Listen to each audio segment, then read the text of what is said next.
के शर्मा जी, सबसे पहले आपका रुख करते हुए, एक तरफ कांग्रेस पार्टी के कार्यकर्ता उत्साहित है तो वहीं लोगों को भी आपने सुना भारत जोड़ो यात्रा से एक बड़ी उम्मीद, और अभी से तो कांग्रेस के कई नेता 2024 के लिए जीत का दम भी भर रहे हैं। उनका ये कहना है कि बिल्कुल सफल ये यात्रा रही है कन्याकुमारी से लेकर कश्मीर तक की। कैसे देख रही है बीजेपी इसको? देखिए चित्रा जी, सबको दम भरने का, लोकतंत्र में सबको दम भरने का अधिकार है। निर्णय तो जब चुनाव आएगा तब होगा। लेकिन मैं आज पूछना चाहूंगा, मैं स्वागत करता हूं कि राहुल गांधी आज लाल चौक गए और वहां जाके झंडा फहराए, पर ये मुमकिन कैसे हुआ चित्रा जी? ये मुमकिन हुआ तो देश के माननीय प्रधानमंत्री श्री नरेंद्र मोदी जी के दृढ़ जो नेतृत्व है और जो उनकी इच्छा शक्ति है, और अमित भाई शाह जो देश के गृह मंत्री हैं, उनकी कुशल रणनीति है, जिसके कारण से वहां धारा 370 को हटाया गया और आज एक नया कश्मीर आप देख रहे हैं। आप अभी जनता से बात कर रहे थे, लोग कह रहे हैं यहाँ विकास हो रहा है, डेवलपमेंट हो रहा है, समृद्धि आ रही है, यहाँ शांति है। ये शांति के साथ जो आज यदि राहुल गांधी वहां फहरा पाए हैं झंडा, तो उनको गर्व करना चाहिए भारतीय जनता पार्टी के उस नीति पर, उस सिद्धांत पर और देश के प्रधानमंत्री पर, कि आज ये संभव है। यदि ये दिन दिख रहा है तो ये संभव है। क्या सोचा जा सकता था कि 75 साल, इसके जो पिछले 75 साल उसमें, कि क्या वहां पर कोई लाल चौक में जाकर झंडा फहराएगा? मैं आज ही आपकी रिपोर्टिंग देख रहा था जिसमें आप ही स्वयं कह रही थी वहां पर कि यहाँ तो वो दिन भी संभव नहीं थे। नेताओं की तो बात छोड़ दीजिए झंडा फहराने की, यहाँ तो पत्रकार रिपोर्टिंग तक नहीं कर सक रहे थे। ये कांग्रेस का जमाना था, वो कांग्रेस का जमाना था और ये भारतीय जनता पार्टी का जमाना है। तो इतना बड़ा अंतर आज लेकर आए हैं यहाँ पर। हमारा ही नारा हुआ करता था, जिसके लिए हमने बलिदान दिया इस देश में। एक देश में दो निशान, दो प्रधान और दो विधान नहीं चलेंगे।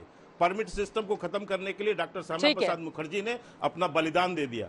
यदि आप 92 की मैं कश्मीर जिसकी यात्रा की आज चर्चा होनी चाहिए, कि जिसमें डॉक्टर मुरली मनोहर जोशी और वर्तमान प्रधानमंत्री नरेंद्र मोदी जी के नेतृत्व में जो एकता यात्रा निकली, जिसमें हमें बलिदान भी देना पड़ा इसके, और इतने कठिन विषम और दहशत का वातावरण वहां पर बना हुआ था कि कोई लाल चौक पे झंडा नहीं फहरा सकता था। कितनी कठिनाइयों से वहां झंडे फहराए जाते थे। आज आप ये सोचिए कि आज आप राहुल गांधी यदि जाकर वहां शांति से फहरा पाए हैं, तो ये इसलिए फहरा पाए हैं कि एक नया कश्मीर हमने बनाया और उसको भारत से पूरी तरह जोड़ दिया, जिसको धारा 370 लगाकर हमेशा विभाजन की तरफ। और के शर्मा जी ये कह रहे हैं कि 370 हटा, इसी वजह से यहाँ पर राहुल गांधी अपने कार्यकर्ताओं के साथ जोश में तिरंगा फहरा पा रहे हैं, और ये सब कुछ बीजेपी की वजह से मुमकिन हुआ है। रोहन गुप्ता जी, देखिए, हर चीज का क्रेडिट लेना बीजेपी की आदत रही है, और के शर्मा जी क्योंकि ऐसी पार्टी है कि जिन्होंने देश के इतिहास में कोई योगदान नहीं दिया, ना आजादी की बात हो या आजादी के पहले की बात हो, इतिहास भूल जाना मुझे लगता है के शर्मा जी के लिए स्वाभाविक है। उनको याद नहीं है कि पहला तिरंगा 1948 में जवाहरलाल नेहरू जी ने लाल चौक में फहराया था। जरा हिस्ट्री का नॉलेज ले ले, पहली बात। दूसरी बात, चित्रा जी, हम सब जानते हैं जो यात्रा के 3 मुख्य उद्देश्य थे, प्रेम, एकता, भाईचारा, और इसी के साथ में देश में जो बेरोजगारी है और महंगाई है, इसके खिलाफ इस यात्रा ने अपनी शुरुआत की। आपने देखा होगा भाजपा ने करीब 8 से 10 बार झूठ फैला है कि यात्रा खत्म नहीं होगी, राहुल गांधी जी चल नहीं पाएंगे, ये हो रहा है, वो, हर तरीके के विवाद उन्होंने किया, और आज आखिरी यात्रा अपने आखिरी अंजाम तक पहुंची है। मुझे लगता है ये देश की जनता को, हमको सबको मिलकर धन्यवाद करना चाहिए, क्योंकि देश की जनता का जो डीएनए है उसमें 3 जो महत्वपूर्ण चीजें, एकता, प्यार और भाईचारा, मुझे लगता है ये ना कांग्रेस की जीत है ना राहुल गांधी जी की जीत है, ये देश की जो एकता है। और मुझे इस बात की खुशी है चित्रा जी के पॉजिटिव वे में भी राजनीति हो सकती है, इसका एग्जांपल कांग्रेस पार्टी ने दिया है। आप भाजपा देखिए कि उनकी जब सत्ता की बात आती है तब देश को नहीं देखते हैं, वो सत्ता को पहले देखते हैं। कांग्रेस पार्टी में ऐसा नहीं है। अगर कांग्रेस पार्टी की सत्ता होगी और बाजू में देश होगा, कांग्रेस पार्टी देश को पहले प्राधान्य देगी। अगर सत्ता एक बार नहीं मिलती तो चलेगी। यही जिम्मेदारी और बेजिम्मेदारी राजनीति का फर्क है। समय लगता है चित्रा जी, पर आगे जब समय जाता है, 3500 किलोमीटर जब खत्म होते हैं, तब देश की जनता की और तिरंगे की जीत होती है। ठीक है, ये बड़ी बात आपकी ओर से कही गई है। गगन भगत जी हमारे साथ नेशनल कॉन्फ्रेंस के प्रवक्ता इस वक्त जुड़े हुए हैं। गगन भगत जी, मैं फौरन आऊंगी के शर्मा जी आपके पास। देखिए, 1948 जिसका जिक्र रोहन गुप्ता जी की ओर से किया गया, अब शेख अब्दुल्ला भी थे जब यहाँ पर जवाहरलाल नेहरू ने तिरंगा फहराकर बड़ा संदेश पाकिस्तान को दिया गया। लेकिन 1948 उसके बाद का क्या, और उसके बाद अगर 1990 जब से आतंकवाद यहाँ पर पनपा, उसके बाद का क्या? यहाँ पर तिरंगा झंडा मिलना तक मुश्किल था। अगर कहीं से आप लेने के लिए जाओ, यहाँ पर तिरंगा रहता ही नहीं था। तो यकीनन बीजेपी इसका क्रेडिट लेगी, क्योंकि मौजूदा वक्त में अनुच्छेद 370 हटने के बाद आप देखेंगे यहाँ पर तिरंगा लगातार चाहे 15 अगस्त हो, 26 जनवरी हो, फहराया जा रहा है।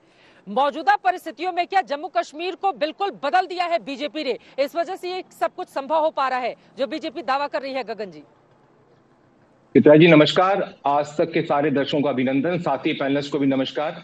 चित्रा जी, इस चीज को मैं दो तरीके से देखता हूं।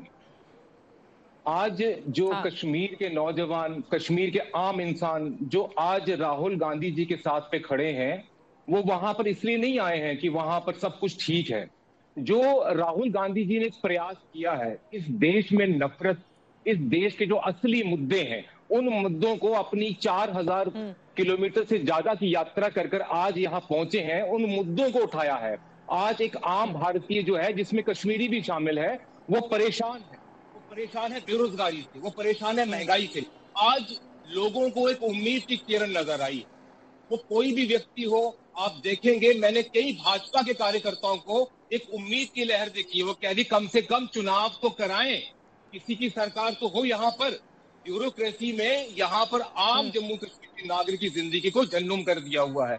आज वो कहते हैं, भाजपा के लोग कहते चाहे किसी और की सरकार ही आए, लोगों की तो बात सुनी जाएगी। विधायक को तो पकड़ा जा सकता है, लेकिन ब्यूरोक्रेट को कौन पकड़ा जा सकता है? बिल्कुल नहीं। आज यहाँ पर क्या है, एक उम्मीद की किरण नजर आई। बाकी जो आने वाले समय में जमहूरियत जो है, आपको लग रहा है कि एक उम्मीद नजर आई है। ठीक है, हमारे साथ सलमान निजामी भी जुड़े हुए हैं। सलमान साहब, मैं फौरन आपके पास आऊंगी, एक छोटे से ब्रेक के लिए हमें रुकना पड़ा है। क्या वास्तव में नया कश्मीर बन रहा है, जिसका दावा बीजेपी की ओर से किया जा रहा है, और इसी वजह से तिरंगा लहराना उस जगह पर संभव हो पा रहा है जहां पर कभी पाकिस्तान के नारे लगते थे, पाकिस्तान का झंडा लहराया जाता था और पत्थरबाजी होती थी? या फिर कांग्रेस पार्टी की ओर से जो दावा किया जा रहा है कि दरअसल नफरत के बाजार में मोहब्बत की दुकान खोलने के लिए मैं आया हूं, और कांग्रेस के कार्यकर्ता इससे काफी ज्यादा उत्साहित नजर आ रहे हैं?